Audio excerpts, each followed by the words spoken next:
True stories of strange historic mysteries are among the most intriguing, since they've left not only members of the public, but even experts baffled for decades, and in some cases for even centuries.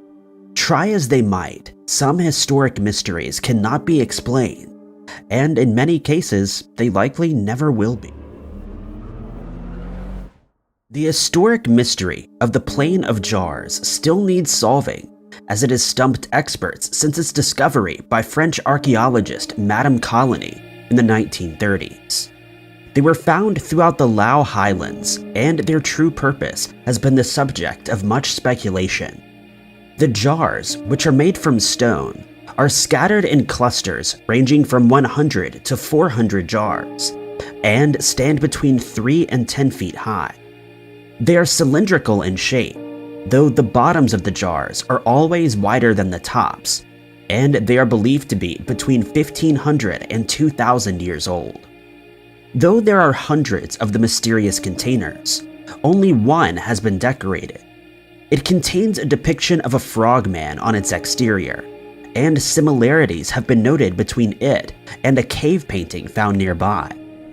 Most of the jars showed that they were fitted with lids, though not many of these have been found. It's speculated that most of the lids were made from perishable materials such as wood. The stone lids that have been found also contain animal carvings that are thought to be of monkeys, tigers, and frogs. As for the manufacturing of the jars, it's believed that they were fashioned with chisels, though no evidence has been found to support this theory. Most of the jars can be found on this plain, though it's been discovered that they form a linear path that stretch as far north as India. The jar's purpose has been debated for decades. Some people believe that they were used by a race of giants that inhabited the area, and that their king used them to brew his rice wine in celebration of a victory over one of his enemies. Others believe that they were used in burial ceremonies, or they mark grave sites. The latter seems to be the most plausible theory, though this is merely speculation, and the true purpose of the jars still needs solving. The Candelabra of the Andes is a prehistoric geoglyph that has been etched into the side of a seaside hill in Peru. After its discovery, carbon dating was carried out on artifacts that were found near the site, and it's believed that it was created around 200 BCE. Though its creators and purpose remain an archaeological mystery. The design of the mysterious find resembles that of a candelabra or a three-pronged fork. It has been etched 2 feet deep into the hillside, which is made up of petrified soil, and from top to bottom, it measures nearly 600 feet in length. Despite it being called the Candelabra of the Andes, it was never thought to actually depict such an item. But a number of theories have arisen as to what it was meant to portray. One hypothesis suggests that it was meant to represent the trident of a god, and that it was created in order to gain his favor. Others suggested that it's a representation of the Jimson weed that grows in the area. Since it has hallucinogenic properties, it's believed that it was used during certain rituals, and the carving would serve as a type of beacon for those who are under its effect to find their way home. Another far less interesting but more plausible explanation is that it simply served as a sign for passing sailors who were looking to find the coast. It's also been suggested that it may be a Masonic symbol that represents a Mesoamerican world tree. But none of these theories have been proven outright, and we're left with very few answers as to who created the etching and what it was truly intended for. Linear A, a writing system that was used by the Minoans between 800 and 1450 BC, was discovered by archaeologist Sir Arthur Evans. The script was mainly used in royal and religious writings, and it was succeeded by another writing system called Linear B, which was used to form an early type of Greek. Linear A, however, remains a historic mystery, as none of the texts have ever been deciphered. It's referred to as linear due to the fact that it's written with a stylus, which was used to cut words into a clay tablet. as opposed to the use of wedges that were pressed into clay, as can be found in cuneiform writing. In the 1950s, a breakthrough was made when Linear B was finally deciphered and found to be Mycenaean Greek. It has many symbols in common with Linear A, but despite their similarity, the symbols seemingly have different meanings in Linear A, and scholars remain at a loss as to what they actually mean. Most of the script has been written from right to left, though some examples have been found where it's been written from left to right, adding to the mystery. There are 4 categories of writing in Linear A. These are numerals and metric signs, phonetic signs, ligatures and composite signs, and ideograms. Numbers have been found to follow a decimal system similar to ours, though the largest known number in Linear A is 3,000. There are, however, special symbols that represent fractions and weight. The symbols for 1/2, a quarter, and an eighth have been agreed upon by scholars, but other fractions have left experts baffled. Tablets containing Linear A have mostly been found in Crete, but some examples have been unearthed in other parts of Greece and also in Turkey and Israel. The 1,427 specimens contain a total of about 7,390 symbols that, if converted to standard type, would fit on just 2 sheets of paper. The earliest examples were found in south-central Crete and date back to 1700 BC at the latest. Analysis of the inscriptions found outside of Crete shows that a writing system was used which combined elements from Linear A and Linear B. It's believed that Linear A was derived from Cretan hieroglyphs and served as a predecessor to Linear B. Scholars believe that Linear B was developed around 1450 BCE and gradually replaced the use of Linear A, which became obsolete by 1400. But despite intense scrutiny and constant effort, no one has been able to decipher the now dead writing system, and at present it remains a historical mystery. Doggu are small figures that depict human as well as animal forms that were created during the later part of the Jomon period, which lasted from 14,000 BC to 400 BC. They were created exclusively during this period, as there are no known examples preceding the Yayoi period. The figures are made of clay and typically stand between 4 and 11 inches high.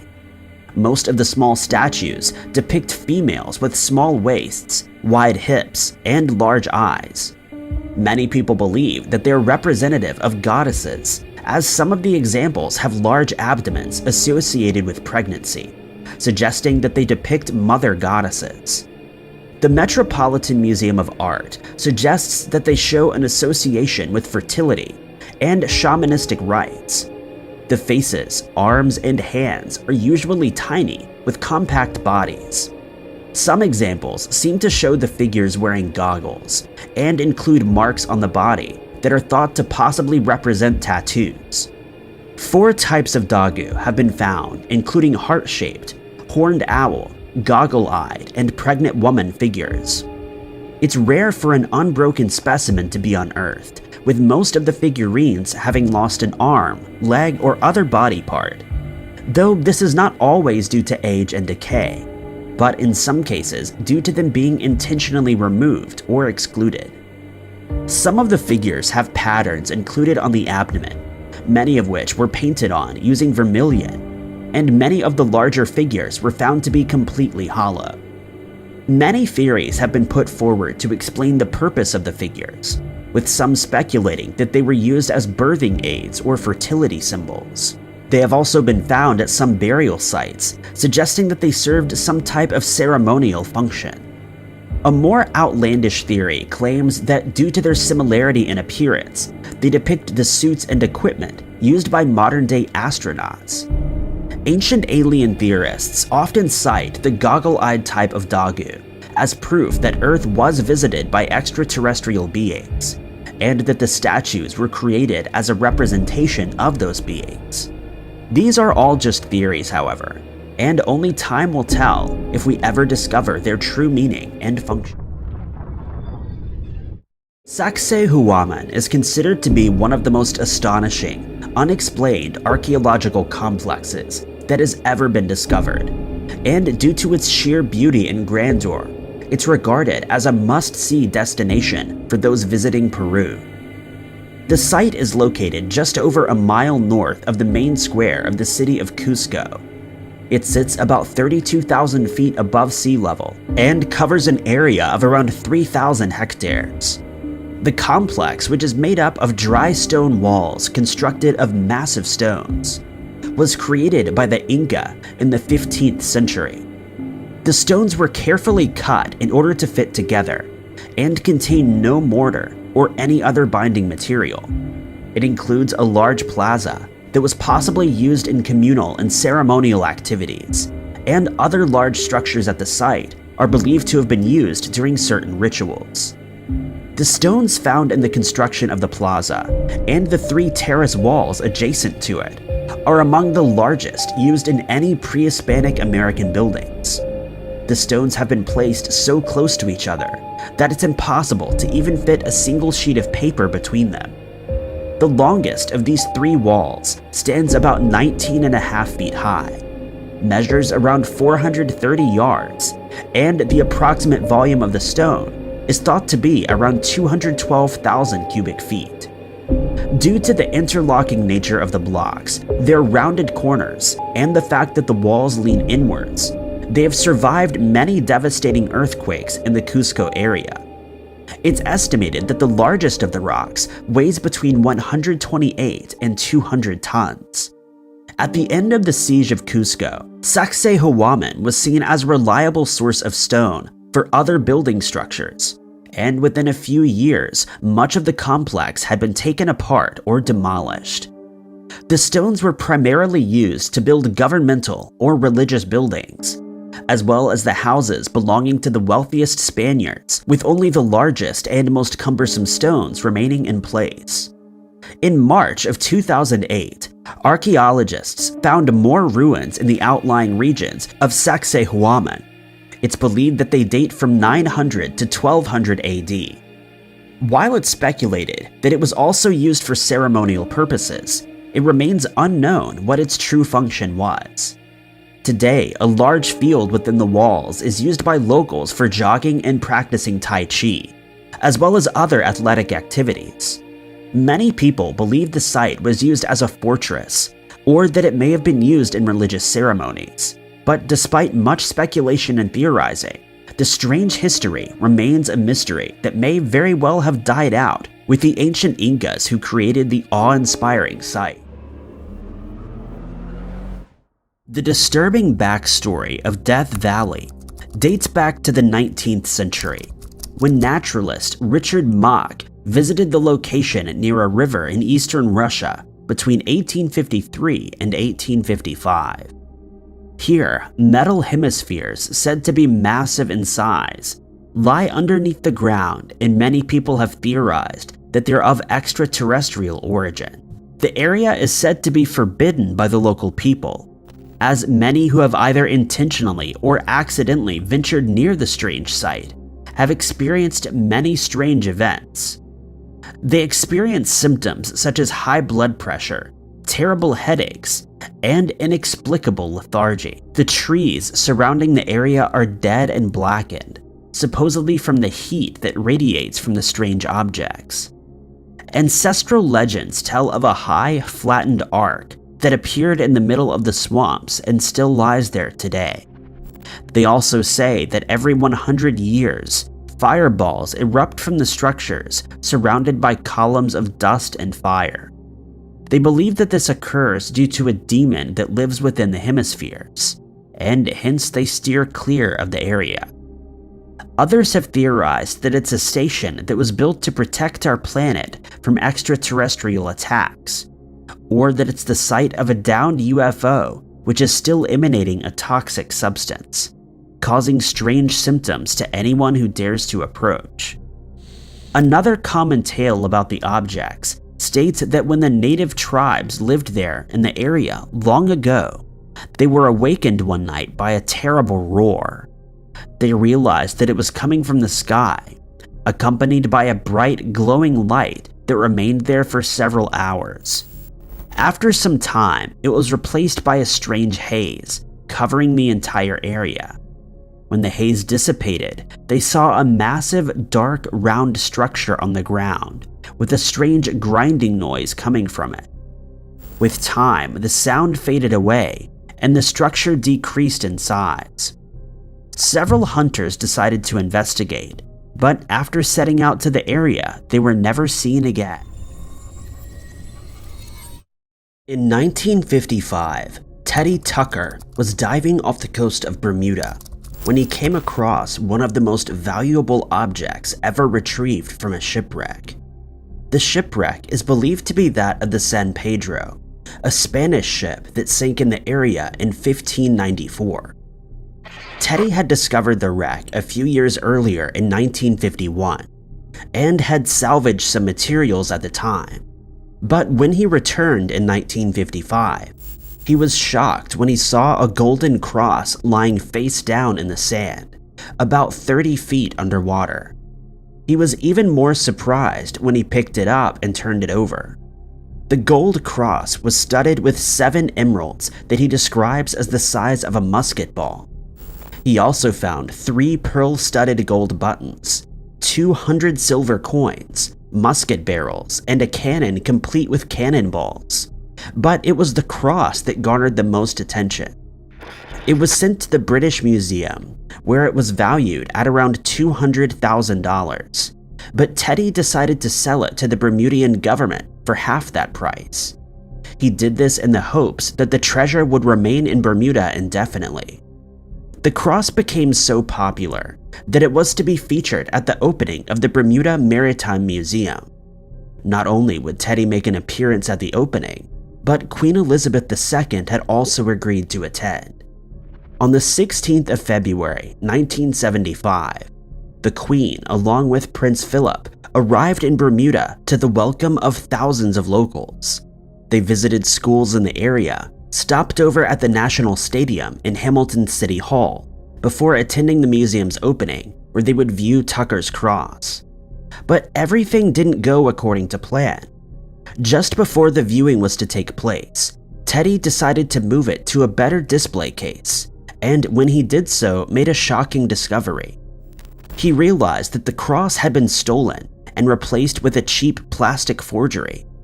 Local police were aided by Interpol and the FBI in interviewing museum staff and locals, but no clues were found as to who the culprit may have been. They were unable to determine when the cross had been replaced, as it had been on display for 5 years, but it was assumed that the crime had been committed by an experienced thief, as the forgery was an excellent reproduction. The Bermudian government believed the heist was carried out by someone associated with the museum, but no evidence was found to prove their theory. Following the robbery, the Smithsonian valued the cross as priceless, though it's believed that it was melted down and sold at a fraction of its actual value. No further leads were found, and it remains a part of mysterious history. When asked about the historical mystery of the Yonaguni Monument, marine geologist Masaki Kimura theorizes that it's the remains of a Japanese Atlantis, a city that was destroyed by an earthquake over 200 years ago. Kimura works from the University of Ryukyu in Japan, and has spent much of the last 15 years diving at the site, taking measurements and mapping out its structure. After each dive, he says that he is more convinced that it is indeed the ruins of an ancient city that was built 5,000 years ago. He describes the largest of the structures as a complicated, monolithic, stepped pyramid that measures at least 82 feet in height. But not everyone is as enthusiastic about the discovery as Kimura, with many people believing that the structures have merely been formed naturally. The site lies near the southern tip of Japan's Ryukyu archipelago, about 75 miles east of Taiwan. It was first noticed in 1986 by a director of the Yonaguni-cho Tourism Association, after which a location on the island was nicknamed Iseki Hento. or Ruins Point. Kimura believes that it may be the remains of the lost continent of Mu, and that it became submerged due to shifts in tectonic plates. He has also stated that he believes it held a pyramid, stadia, castles, roads, and monuments, and that the city was inhabited by people of the Yamatai culture. Pseudo-archaeology writer Graham Hancock agrees that many of the structures were formed naturally, but he adds that the concentration of so many peculiar formations suggests that there are also man-made structures present. This theory is strengthened by the absence of loose blocks on flatter areas, which would be the case in solely natural formations. But this all remains speculation, and until more research is carried out on the area, the Yonaguni Monument remains a historical mystery. The Stone Heap of the Wildcat is a set of stone ruins located in the Israeli-occupied Golan Heights, and is regarded as one of the largest and oldest of its kind in the area. The site is located approximately 10 miles east of the Sea of Galilee, and for centuries it's remained undetected until its discovery in 1967. The Wheel of Giants is a name that was likely derived from its appearance, which to the untrained eye resembles a labyrinth. The site lay undiscovered for so long due to the fact that it is almost imperceptible at ground level, but an aerial view tells a different story. The site is constructed of basalt rocks and consists of around 40,000 tons of partly worked stone, which is stacked up to 6.6 feet high. It's been estimated that the transportation and building of the massive site would have taken about 25,000 working days. From above, the site is revealed to consist of a large circle containing 4 smaller concentric circles, each of which is slightly thinner than the last. Some of the walls have been completed while others remain partly finished. The walls are connected by smaller walls that were built perpendicularly to the circles. A central mound that is constructed from smaller rocks is believed to have been constructed sometime after the surrounding walls were built. The northeast entrance to the site is connected to an access way that leads to the center of the circle, which is said to point in the direction of the sunrise during the June solstice. The axis of a tomb that was discovered at the site is aligned in much the same way. But the site's purpose remains a strange historical mystery. It's been suggested that it served as a location for special ceremonies during the solstices since. In the year 3000 BCE, the sun's first rays shone through the opening in the northeast gate on the longest day of the year. Others have speculated it served as a burial site for leaders and other important members of the community. However, no proof has been found to support this theory. Another theory is that it's an ancient calendar, as notches in the wall seem to indicate the spring and fall equinoxes. It's also possible that it was used for astronomical observations, particularly of the constellations. It was found that the site's dimensions resembled those of other period structures, and were possibly based on the positions of the stars. Its true purpose remains an unsolved mystery, however. The scary historical mystery of the Maury Island UFO incident is a complex one that spanned over several months in 1947. It all started in Washington 2 weeks before the infamous Roswell incident. On the 21st of June of that year, Harold Dahl was salvaging logs along with his son and 2 crewmen south of Maury Island.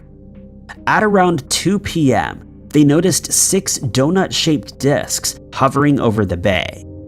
One of the discs seemed to be in trouble as it was wobbling precariously, and it descended to approximately 500 feet above the water before being joined by the other 5 discs. It appeared that one of the discs was trying to assist the distressed one, which then dropped a shiny metallic-looking object onto the beach. It then dropped black lava rock-like objects into the water, creating steam upon impact. The falling rocks injured his son, and he had to be taken to the local hospital in Tacoma for treatment. 3 days later, a federal marshal named Kenneth Arnold, along with a pilot, witnessed 6 similar discs flying along the face of Mount Rainier. This sighting led to the media coining the phrase flying saucer. On the 1st of August, Arnold received a call informing him that a B-52 bomber had crashed 20 minutes after takeoff from McCord Field. It had crashed near Kelso in Washington, and he was told that the crash happened due to the plane's left engine catching fire. The plane's pilot, Captain William Davidson, and Lieutenant Frank Brown failed to parachute out of the plane and lost their lives, but 2 other aviators survived the crash. According to the mission report, the plane had been transporting top-secret material in the navigator's kit, and many people believed that it was debris that was being transported from the Maury Island crash. Many people have also speculated that the debris was responsible for the plane's malfunction, since the Idaho Daily Statesman reported on the 3rd of August that it had been carrying 6 fragments of the strange craft. But this mystery remains unexplained, as it was in 1947, and the truth may never be revealed. On July 23, 1979, residents of Tuscaloosa, Alabama, were making their way through a rural area just off of Christown Road and Highway 216 when they came across a site that would change the course of history forever. And as of 2021, it remains one of Tuscaloosa County's creepiest unsolved cases.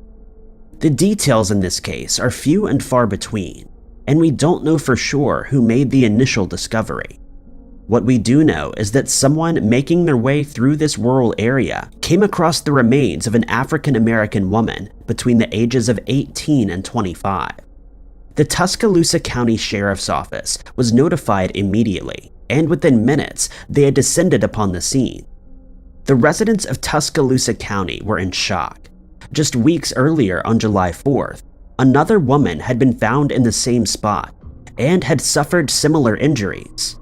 This news terrified everyone, and the prospect of a serial killer on the loose made people extremely paranoid and unwilling to go out at night. The body found on July 4th had been identified as 21-year-old Sharon Williams of Bessemer, Alabama, and the Tuscaloosa County Sheriff's Office hoped that they would be able to identify the second woman and find the person responsible. Despite a lengthy investigation and several media appeals, no one came forward to claim the woman, leading the Tuscaloosa County Sheriff's Office to dub her the Tuscaloosa Jane Doe. Missing person records were scoured for days on end, but nobody matched Jane Doe's description. The woman's remains were in a state of putrefaction, making it hard for an approximate sketch to even be issued. The Tuscaloosa County Sheriff's Office thought they finally had a big break that they needed when Anthony Tyrone Washington was arrested and charged in connection to Sharon Williams' case. Unfortunately, Anthony was unable to shed any light on the identity of Jane Doe, and it's never been confirmed whether Anthony is connected to her case. According to NamUs, Jane Doe may have been a hitchhiker from Jefferson County, Alabama, or further afield. In 2019, the Tuscaloosa County Sheriff's Office exhumed Jane Doe's remains in order to obtain a DNA sample, which was sent to NCMEC for further testing. As of 2021, there have been no further updates in Jane Doe's case, and the Tuscaloosa County Sheriff's Office is appealing for anyone with information to come forward. Jane Doe is described as a black female, 5 foot to 5'3", 105 to 120 pounds, with short brown hair and brown eyes. She was found wearing a long-sleeve yellow and white striped blouse, maroon pants, 2 pairs of underwear, a Playtex bra size 34D, and no shoes. If you have any information, you're asked to contact the Tuscaloosa County Sheriff's Office on 205-752-0616. March 3rd, 1876 started out like any other day for the residents of Olympia Springs, Kentucky. The townsfolk went about their business, talking with one another and preparing for the day ahead, when a bizarre phenomenon occurred that remains unexplained to this day. At around 11 a.m., Mrs. Crouch was sitting on her porch making soaps to sell to the other townsfolk and passers-by. As she sat there, she noticed that large droplets began to fall from the sky. But these weren't just ordinary droplets. As the heavens opened, chunks of meat began to fall down around her. Panicked, she rushed inside and watched as the meat continued to fall from the sky, coating her house and farmland. Locals got word of the bizarre event and flocked to the Crouch's property to see the meat for themselves. Everyone gathered around as they examined the 5 by 5 centimeter chunks of meat that were now scattered across the ground. Mass panic ensued, with the townsfolk unsure of what to make of the situation. Residents began grabbing pieces of meat and preserving them in order to send them off for testing, while other residents grabbed pieces and began eating it, trying to discern what type of meat it was. One resident loudly declared that the meat tasted like venison, but that didn't explain where the meat had come from. In an interview with the New York Times in March of 1876, Alan Crouch said, quote, "The meat, which looked like beef, fell all around her. The sky was perfectly clear at the time, and she said it fell like large snowflakes." Some of the retained samples were sent to Transylvania University for further testing. However, by the time the meat actually reached the university, the townsfolk had moved on and forgotten about the bizarre event altogether. The most plausible explanation put forward is that the meat rain was the result of vultures vomiting up their food over the Crouch's home. Scientists explain that vultures do this as a defense mechanism, or to make themselves light enough to fly. This, of course, is just a theory, and to this day, we still don't know what happened on that cold March morning in 1876. On Friday, May 4th, 1984, 3 men driving down Old Line Road in Vernon County, Wisconsin, came across a horrifying scene. The 3 men pulled their car over when they realized that they had discovered the body of a woman lying on the side of a gravel road. As this was a time before cell phones, the 3 men drove to the nearest property and asked to use the phone. Soon after, the Vernon County Sheriff's Office arrived at the scene and declared it a crime scene. As the scene investigators found fresh tire tracks that had made a quick U-turn, it led them to believe that the woman's body had been disposed of in a hurry. They also concluded that this was just a dumping site and they were looking for another crime scene. The woman had suffered at the hands of her attacker, and it was estimated that she had passed away 24 to 48 hours prior to her discovery. Her body was transported back to the Vernon County Coroner's Office, and investigators began scouring missing person reports for any clues. Sadly, no matches came up, and even after numerous media appeals, nobody came forward to claim her, leading her to take the name the Vernon County Jane Doe. While nobody came forward to claim her, an interesting tip did come in the days after her discovery. The Vernon County Sheriff's Office received a tip from a couple who were driving in the area on May 4th, 1984. The couple told investigators that they had seen a man parked in a bright yellow compact car acting suspiciously. They said that he moved from the driver's side to the passenger side and acted like he was hiding something. The couple took the officers to the spot where they had seen the man, and they were able to recover some interesting pieces of evidence. Amongst the evidence collected was a fractured denture and a man's Seiko brand watch. What the police hadn't released to the public was that Jane Doe wore dentures and had 2 missing teeth. Her dentures bore serial numbers 420 and 289. However, this wasn't enough information to identify her via dental records. Since that fateful day in 1984, nobody has come forward to claim her, and her case is just one of the creepy unexplained mysteries that haunt Wisconsin. The Vernon County Jane Doe is described as a white female between the ages of 50 and 65. 5'5" to 5'6", and 150 pounds. She has tinted brown hair, blue eyes, and a 4 3/4 inch vertical abdominal scar along her midline. She was found wearing a plaid 3/4 length coat, a blue and white dress with a large paisley pattern on a black background, and a light blue turtleneck, socks, and size 8.5 tan slip-ons. If you have any information about the Vernon County Jane Doe, you're asked to contact the Vernon County Sheriff's Office at 608-637-5284, quoting case number 32484. Between the 16th and 19th centuries, the island of Bermeja appeared on maps around the world. The island was depicted as being about 60 miles off the coast of Progreso, Yucatan. Italy, Spain, and other European countries even acknowledged the existence of the island and jotted it down on their maps too. But in the 20th century, something strange happened, and the island has faded into obscurity, becoming a weird historical mystery. Any record of the island stops in 1946 and has given birth to numerous conspiracy theories over the years.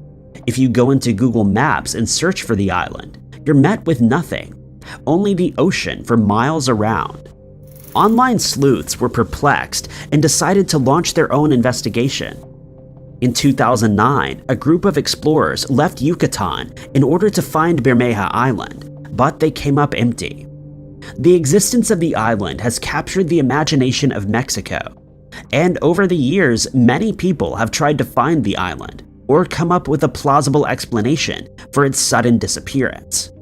The most logical answers that were put forward are that the island disappeared due to erosion, or that it sank after a natural event such as a large tidal wave.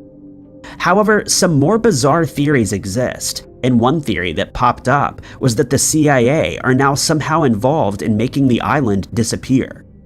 The theory claims that in the 1990s, the CIA discovered that the area around Bermeja Island is a large natural resource of oil.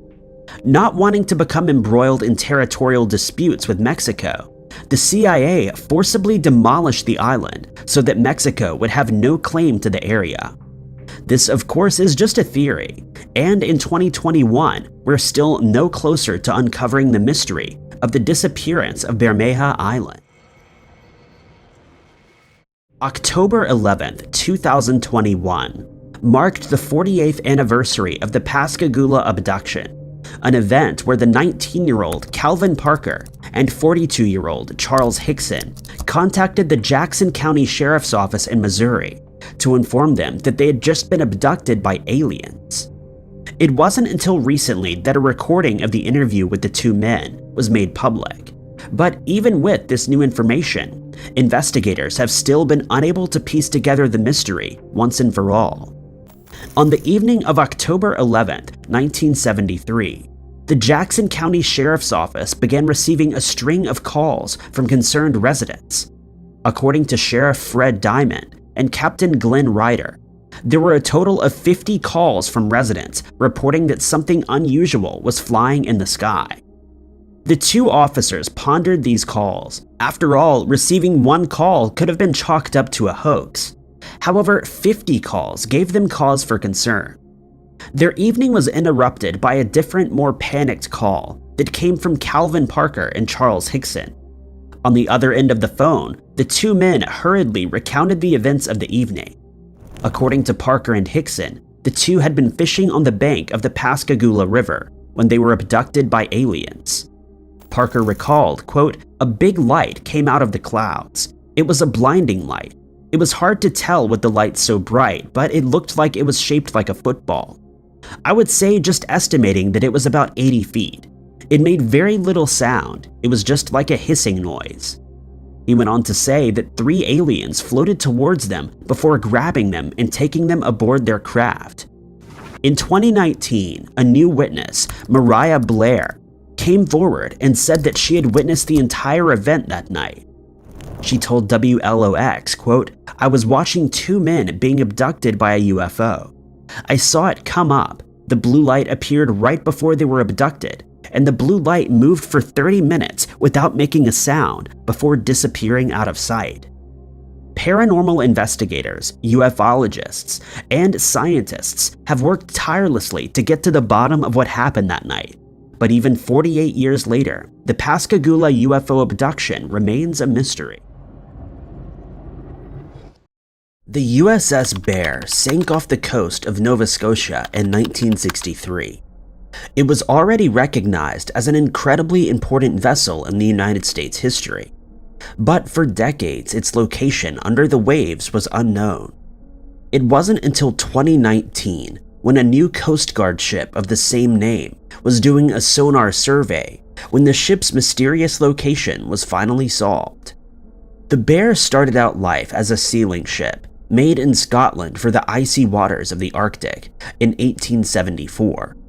It was made for an uneventful life, but a decade later, the US purchased the ship to help rescue some Arctic explorers. It then went on to have an 80-year career, going on every mission you can imagine, taking place in the frigid waters. For 40 years, it was the main government presence in Alaska, where it served as a Coast Guard ship. It rescued stranded whalers, introduced reindeer to the area to feed isolated native tribes, and provided medicine during the Spanish flu epidemic. Its service took it to Antarctica in an interwar period and Greenland during World War II, where she was the oldest US ship to serve outside American waters. Despite the immense amount of history the Bear had been a part of, it was sold to a private company in 1948, but the company didn't have much use for it, and it lay abandoned for almost 20 years. But the ship was set to have one more moment in the spotlight and leave behind a mystery that would last 60 years. In 1962, the Bear was bought by a man who wanted to make her a floating museum and restaurant that would be docked in Philadelphia. It was March 19, 1963, when she was being towed from Nova Scotia to Philadelphia. There was a heavy storm, and the line connecting the Bear to the vessel ahead of it was cut. Without an engine, she was stranded. The mast collapsed in the storm, damaging the hull and causing the ship to sink. She lay forgotten under the waves until 2019, when the US CGC Bear took a sonar image of the ship. 2 years later, another research team was sent out to investigate. Remotely operated vehicles took photos of the ship from beneath the waves, and historians confirmed that this was, in fact. For decades, the location of one of the greatest cities in ancient Egypt remained the biggest mystery in Egyptology. Despite most of the great cities and monuments being discovered in the mid-19th century, when Egyptology took the world by storm, it wasn't until the 1960s that the capital city of Egypt's greatest ruler was found. Ramses II would later be known as Ramses the Great. He ruled ancient Egypt in the 13th century BCE, during which time Egypt went from strength to strength. He conquered new land, had countless statues built, and ruled for an impressive 66 years. Rather than rule from the old capitals of Thebes or Memphis like most other rulers though, Ramses had a new capital city built around the palace where he'd grown up on the Nile Delta. He even named the city after himself.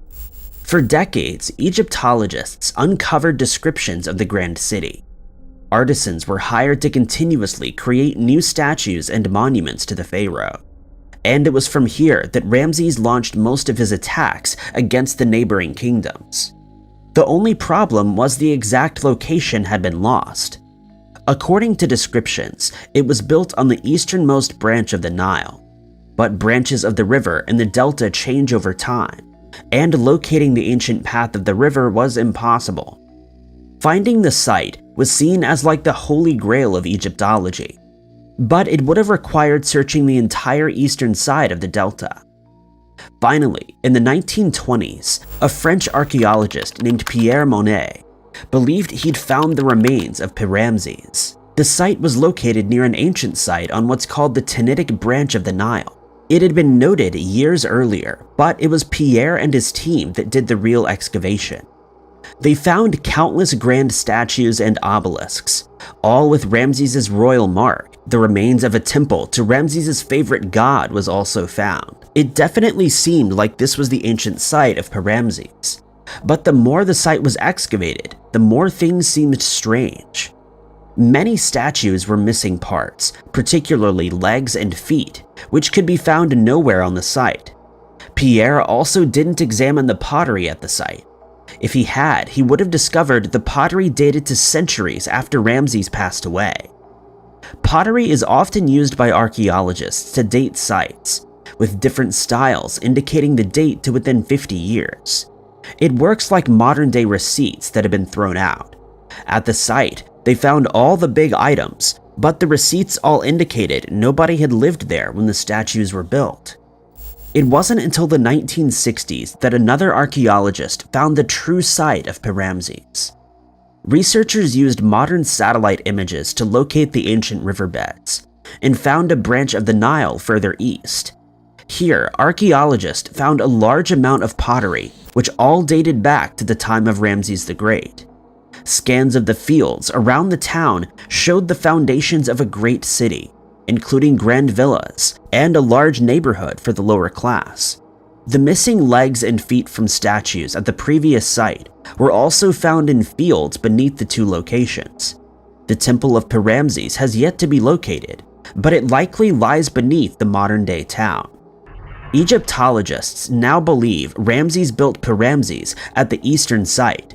Then when the river dried up and changed direction, they took the great monuments to the new river, leaving behind the pottery and other trash at the old site. The new Paramses thrived for a while longer before the pharaohs returned to the traditional capital cities, and Paramses eventually turned into a legend to be forgotten for millennia. Something as simple as Stone Age tools might not seem all that mysterious, but for decades, archaeologists have been struggling to explain strange handcrafted stone balls found in some of the most ancient sites across Africa and Eurasia.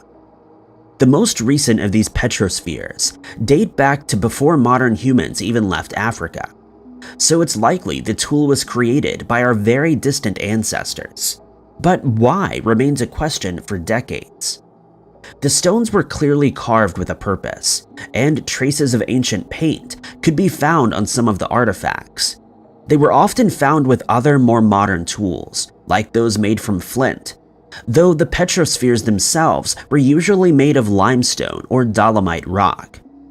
A collection of 30 of these petrospheres were found in a cave in Levant, where a group of people may have lived between 200 and 400,000 years ago. What early human species this group of people belonged to remains up for debate, and the cave itself was full of mysteries that still haven't been answered. But among the remains of animals, humans, and their tools were these petrospheres, which had actually been created much earlier, and had been collected by the cave dwellers for some reason. After looking at the artifacts under a microscope, researchers discovered organic residue on the stones, as well as strange markings. It seemed clear that the stones were used to break into animal bones for the nutritious marrow. The team then ran a test comparing their own handcrafted stone tools to naturally weathered stones. It was found that the handcrafted tools were much more efficient at the task, and when examined under a microscope, had the same marks as the ancient tools. Researchers revealed in 2020 that they had solved this ancient mystery. While it may not have seemed like a huge deal on the surface, the fact that these tools were so valuable to our ancient ancestors reveals a lot about the development of early humans, and tells an important part of our early story.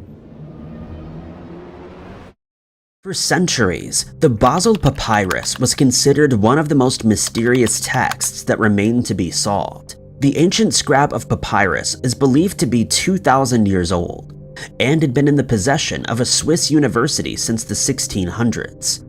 It was the most unusual of their collection, with backwards writing on both sides of the page that couldn't be deciphered. While the other pieces of papyrus in the university collection were being used to study classical languages, researchers were struggling to figure out just what they had on their hands with this one. With modern technology, the secrets of the papyrus could finally be revealed. The page was analyzed using UV and infrared light. What was revealed only made the page even more mysterious.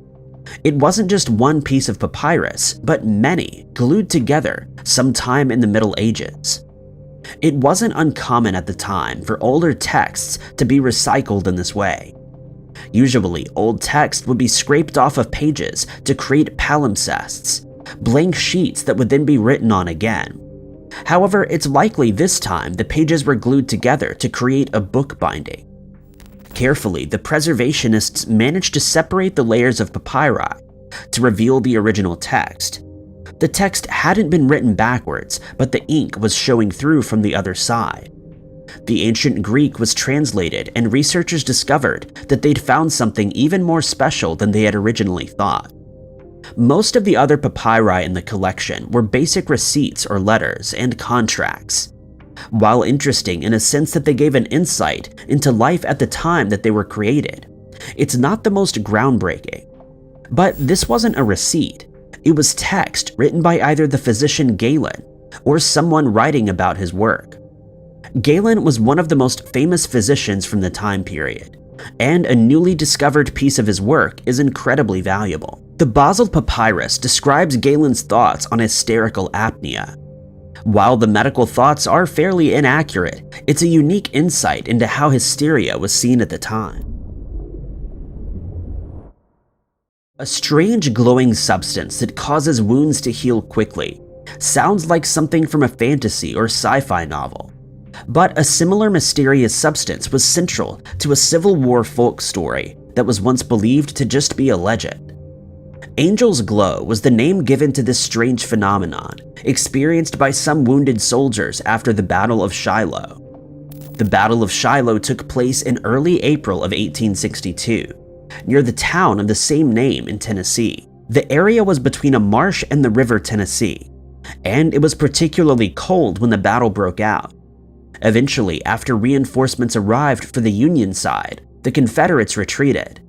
Thousands of men were left extremely wounded and unable to make it back to the field hospitals themselves. They were left to wait for hours in the cold, damp mud, some waiting for as long as 48 hours before they were finally retrieved. However, in the cold night hours, many of the soldiers noticed something strange. Their wounds would glow a faint blue. When they eventually managed to get to the medical centers, it was discovered that those with these glowing wounds healed quicker, were less likely to fall sick with disease, and once the wound had healed, the scar was much less visible than those who hadn't had the mysterious glow. Given the apparent healing factor of this glow, it was thought to be something miraculous and was given the name Angel's Glow.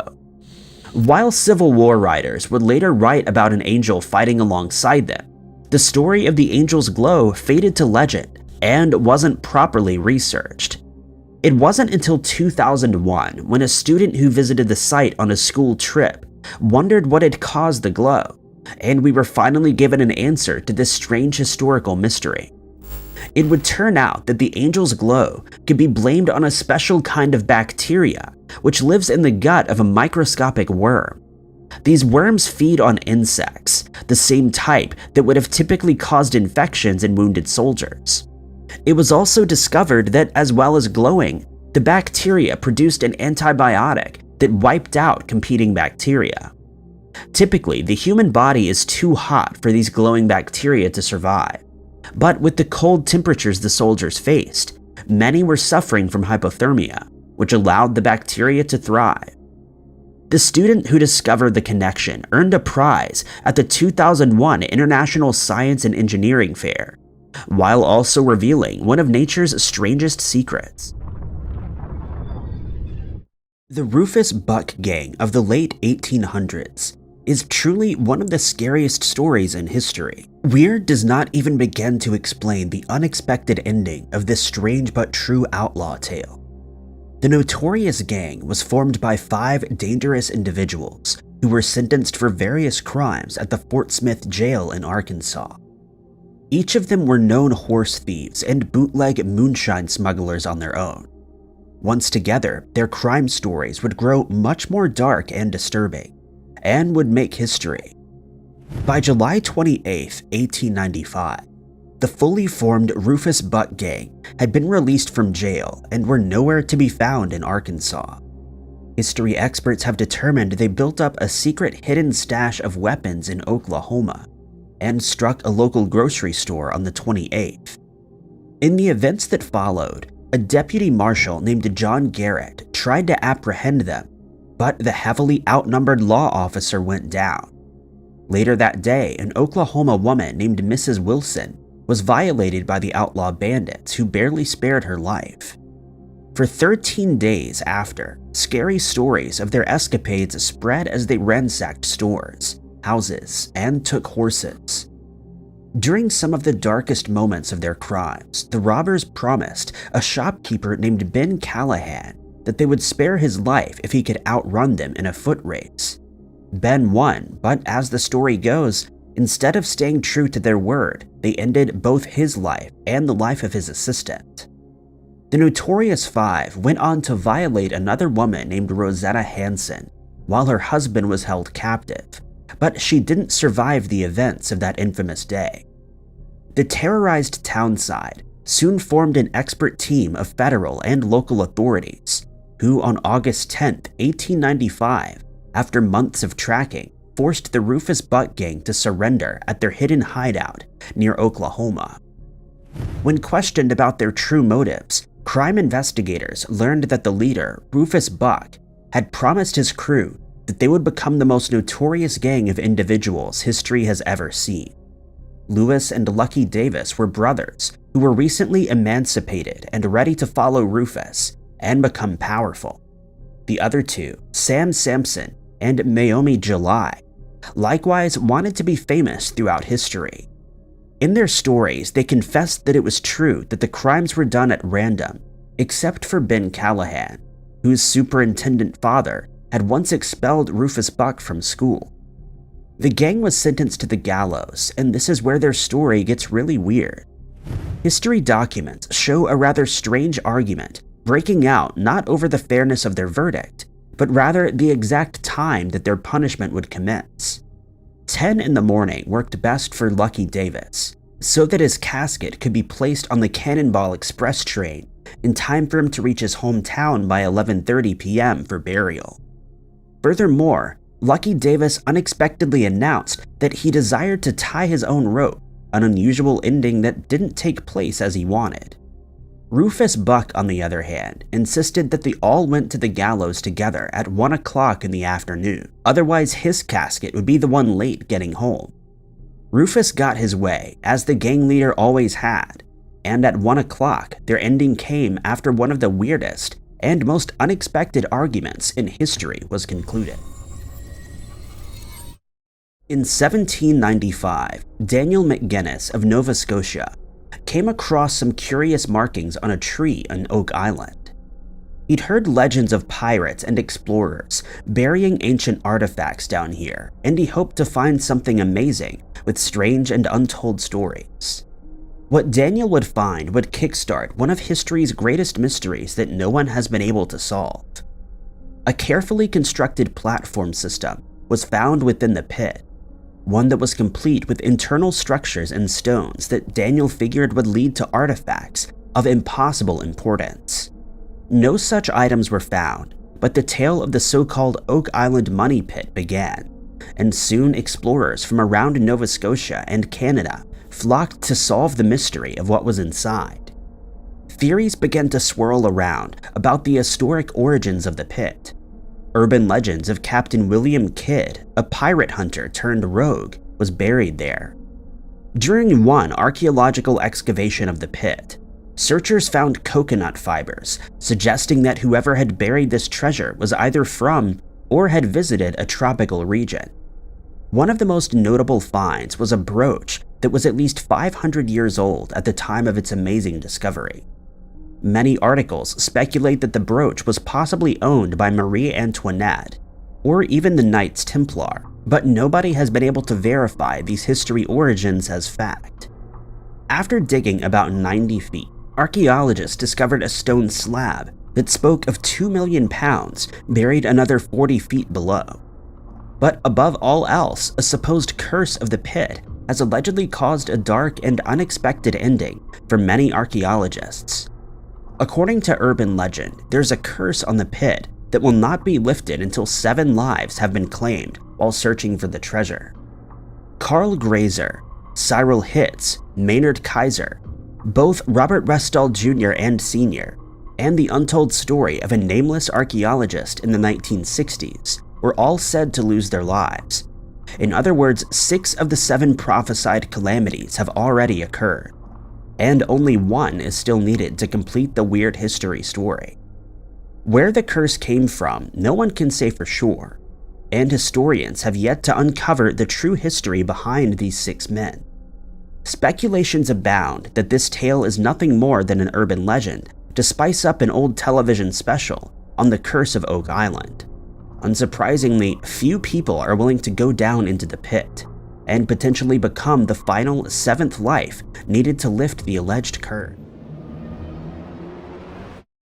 When asked to describe the role of a jester during the Middle Ages, we mostly think about acrobatic fools who entertained royalty with crude jokes and stories with unexpected endings, all of which is true. However, the history of their weird contributions on the battlefield largely goes untold. Stories of jesters improving morale during the darkest moments of battle were not unusual during the Middle Ages, a time period when jesters would openly taunt the enemy while singing songs and juggling. In fact, the best jesters in history could anger the other side into breaking formation and blindly charging to their own demise.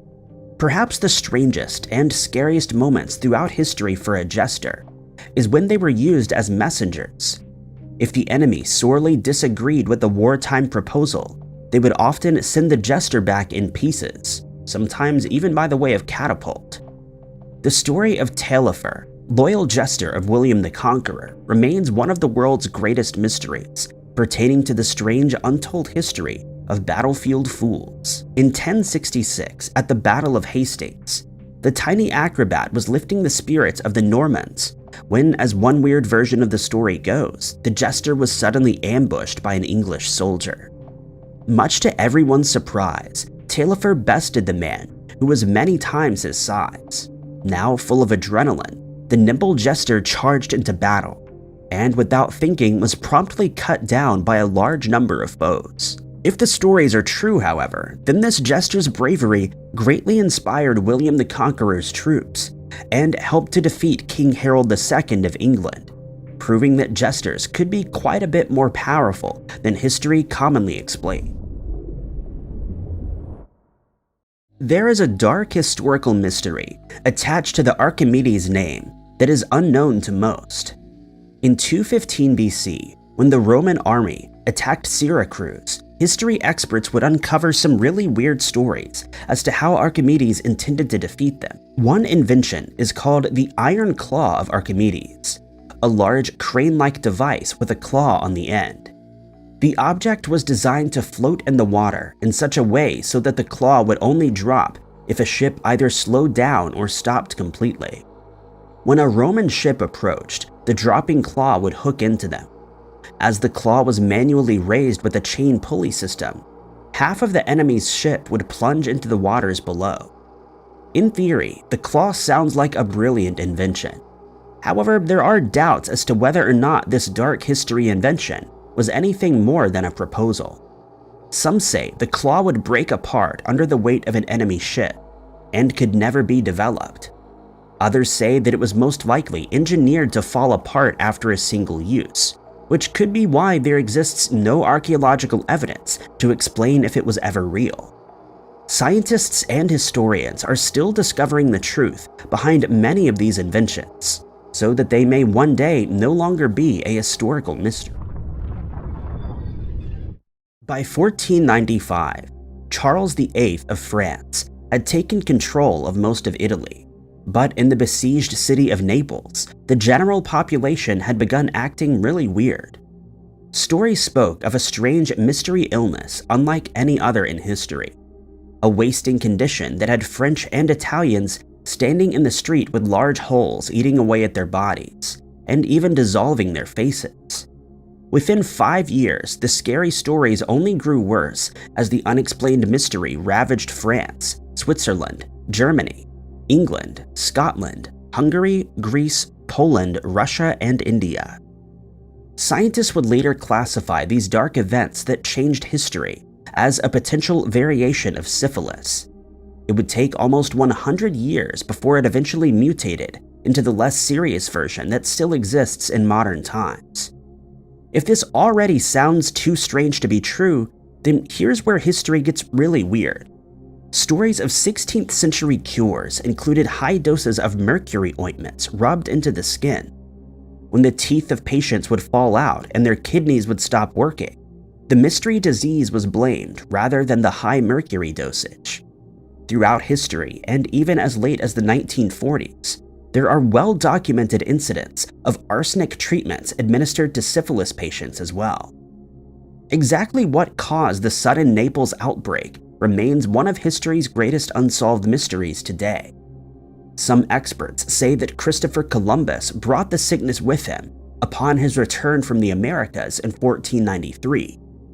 Others say that French conquests in Italy brought about its rapid onset throughout Europe and eventually the world. Somehow, despite the fact that human history was changed for over 100 years by the course of these events, stories from this weird time period have largely been forgotten with the passage of time. In 1638, English settlers built a colony at New Haven on the coast of modern-day Connecticut. Not even 10 years later, they found themselves in a dire situation. The settlers had hoped to grow their colony by establishing trade routes with the West Indies. However, this was not so easily done, and the attempts at trade repeatedly failed. With the economy dwindling and supplies running low, the colonists at New Haven began to grow desperate. In 1646, a group of influential merchants came up with a plan that they thought would save the colony from ruin. By commissioning a large ship from the nearby Rhode Island, the merchants would be able to load almost all of New Haven's wealth aboard and send it to England in a last-ditch effort to trade. This too was easier said than done. An unusually frigid winter froze the waters of Long Island Sound, trapping the ship in the harbor. Colonists had to manually break the ice to get the ship afloat, and painstakingly haul it backwards into the Sound. Watching over all of this was Reverend John Davenport. It was Davenport who founded the now struggling colony after he fled to New England to escape religious persecution in Europe. Initially, the Reverend and his parishioners had found success. New Haven had a useful natural harbor, and the colony was surrounded by friendly neighbors. The colonists had great aspirations to trade livestock, furs, flour, and more. Now they watched as men struggled to send goods out to sea. As the ship passed by him, and within full earshot of the captain and crew, Davenport spoke a prayer aloud, saying, quote, "Lord, if it be thy pleasure to bury these, our friends, in the bottom of the sea, they are thine, save them." The colonists never learned if that ship made it to the bottom of the sea or another island. After they watched their great hope slip into the icy Atlantic fog, no one in New Haven ever saw or heard of the ship again. No word ever came from England of the ship's arrival. Incoming vessels told the colonists they had not seen it out on the open sea. The people of New Haven prayed to at least learn what had happened to their friends and treasure. However, in June of 1647, 6 months after the fateful voyage began, many claimed to see a ghost of the doomed vessel. While colonists watched from the shore, a violent thunderstorm ravaged the skies over New Haven Harbor. In the chaos, they believed they'd seen a terrifying apparition. According to witnesses, the lost merchant ship sailed through the clouds with torn sails and a battered hull. The colonists said that the ship sailed against the wind and into the harbor for half an hour or more. Some believed it got so close that they could throw a stone and hit it. Eventually, the ghost ship appeared to disintegrate and fall apart, veering away from the colony and sinking into the fog of the sea. Because the ghost ship of New Haven sailed its phantom voyage so long ago, the only evidence is the story. There's no photograph or video to analyze. Was there an unfortunate ship trapped out in the storm that day, or was it simply an optical illusion? How did so many people see the same terrifying image? Was this a case of mass delusion and anxiety, or did something more sinister occur? There's no way to know for sure. For many, the 1950s was a time of change and anxiety. As the world entered the Cold War and the atomic age, suspicions were at an all-time high. In this context, a series of strange occurrences took hold of the imagination of people living in Seattle and surrounding cities. What would become known as the Seattle windshield pitting epidemic caught the attention of everyone from civilians in Washington to President Dwight Eisenhower in Washington, D.C. The epidemic started when residents of Bellingham, Washington noticed a pattern of tiny holes, pits, and dings in the windshields of many of their cars. As more people observed divots in their windshields, reports of similar damage started coming from surrounding towns until the epidemic swept through Seattle and expanded across the country. Thousands of drivers noticed anywhere from 10 to 50 small, blue-ridged holes in their windshields. The holes were consistently 1/16 of an inch deep and never fully penetrated the glass. At one point, police received so many reports of pitted windshields from the town of Anacortes, Washington, that they set up roadblocks and sealed off the town. At the Naval Air Station, Whidbey Island, 75 Marines spent hours searching for tools or culprits that could damage glass, believing that their base was under attack. Some drivers and police officers claimed to see these holes materialize before their eyes. Other reports told of similarly damaged glass on greenhouse window panes and airplane cockpits. Because nobody noticed these pits on the side windows of cars or on windows of houses, it was assumed that the pockmarks were caused by something small falling from very high in the sky. Unsettling theories emerged as the police could provide no answers, and frightened people began to speculate that the holes were caused by extraterrestrial radiation, the falling skeletons of small sea creatures blown out of the water by nuclear tests, or other bizarre means. As the summer of 1954 wore on, the national craze over pitted windshields died down, and the reports slowed. An official cause was never declared, although some experts believe that nothing strange actually occurred. Some speculate that this was a case of mass hysteria, while others think that the problem was exaggerated by the media, which caused people to notice pits in their windshields that had been there all along. In the opinion of one expert from Seattle's police crime laboratory, the windshield pits were, quote, 5% hoodlumism and 95% public hysteria. During the reign of King Alfred the Great, who ruled over the West Saxons and Anglo-Saxons from 871 to 899, scribes began to record a year-by-year account of English history. This document, the Anglo-Saxon Chronicle, tells us of early life in the medieval England. It tells us about the people's hopes and fears, and also tells us of some mysteries that shook them to their core. In an entry detailing events in the year 774, the Anglo-Saxon Chronicle describes an evening in which a massive red crucifix appeared in the skies over Britain. This terrifying display was so impactful to the people below it that historians knew to record it when they began writing the Chronicle 100 years later. The appearance of this symbol in the sky remained a mystery, until 2012 when an undergraduate student named Jonathan Allen made a breakthrough on a leading theory. Japanese researchers had discovered evidence in tree rings showing a major spike in the element carbon-14 around the year 774 AD, but they were stumped as to why. Carbon-14 can form when a burst of high-energy radiation hits the Earth's upper atmosphere. However, such an event would be visible from the Earth's surface, and there was no historical record of a supernova or a solar flare around this time. That is, until Allen heard of the discovery and connected it to the appearance of the red crucifix mentioned in the Anglo-Saxon Chronicle. Astronomers believe that if an object in space was shrouded with dust, it could have emitted just enough red light for the Anglo-Saxons to see a burning crucifix in the night sky. However, there's no way of verifying this theory, and astronomers also claim that other atmospheric phenomena may have caused the optical illusion. It's either that or the British people of 774 saw something truly terrifying that day. The Great Pyramid of Giza in Egypt is home to some of the most captivating and frightening historical mysteries. The pyramid contains multiple chambers and tunnels. From an area known as the King's Chamber, 2 small shafts extend through the stone and to the sky. Because the pyramids were intended as resting places for the bodies and souls of deceased rulers, the purpose of these shafts is a great debate among experts. Some believe that they served as air shafts for ventilation, while others believe that they were meant as the pharaoh's gateway to the heavens. In the queen's chamber of the pyramid, similar shafts led to a strange destination. These shafts were initially hidden behind a false wall, and because they extend out at a 40-degree angle, it was unclear where they led or what purpose they served. Because the opening to the shafts is smaller than a piece of paper, exploration was extremely difficult. Previous attempts to explore these shafts thwarted Egyptologists, as the pathways were sealed by a stone block affixed with copper handles, with the appearance of a door.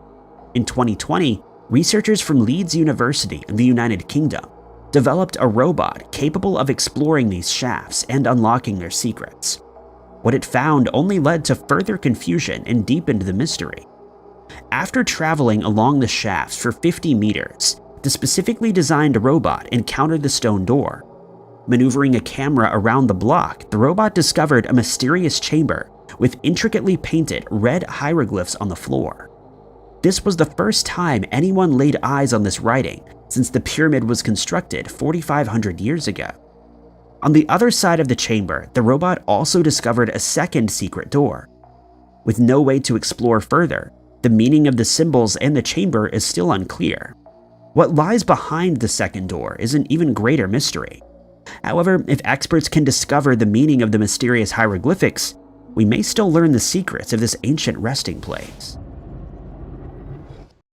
On June 24, 1947, amateur pilot Kenneth Arnold was flying above the small town of Mineral, Washington. What he saw from the air would change the world forever. According to Arnold, he encountered 9 objects flying at a high speed in an echelon formation with lights flashing on each object simultaneously and then one at a time in order. Per his calculations, these objects were traveling 3 times faster than humans could fly at that point. The flying formation, Arnold says, left him with an eerie feeling. When Arnold landed, he told a few friends and then went about his day. Eventually, the story was picked up by reporters who tracked him down for an interview.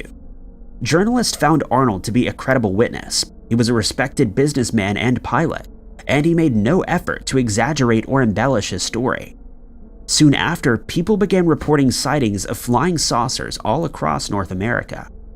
Teenage girls reported seeing a flying disc above Elmendorf Air Force Base in Alaska. A family in St. Louis claimed they saw a silver disc flying through the sky. A United Airlines crew saw 9 UFOs flying in formation above Idaho. More than 850 reports of flying saucers were made in 1947 alone. Some people insisted that they had knowledge of military aircraft and weather balloons, so they could be certain that the unidentified objects were neither. Others insisted that they were sober and of sound mind, and that their claims were credible. They all claimed that they saw these strange discs blinking and fluttering across the sky in formation. Even the US military dispatched fighter pilots to investigate, stating that it was their responsibility to know whether a foreign power was sending flying discs into American airspace. Many concerned citizens said that they had initially withheld their reports for fear of being mocked, and many were. A combination of ridicule and pranksters who tried to fabricate UFO sightings for media attention led to a rapid decline in reports. However, the concentration of this media frenzy to 1 year, 1947, raises many questions.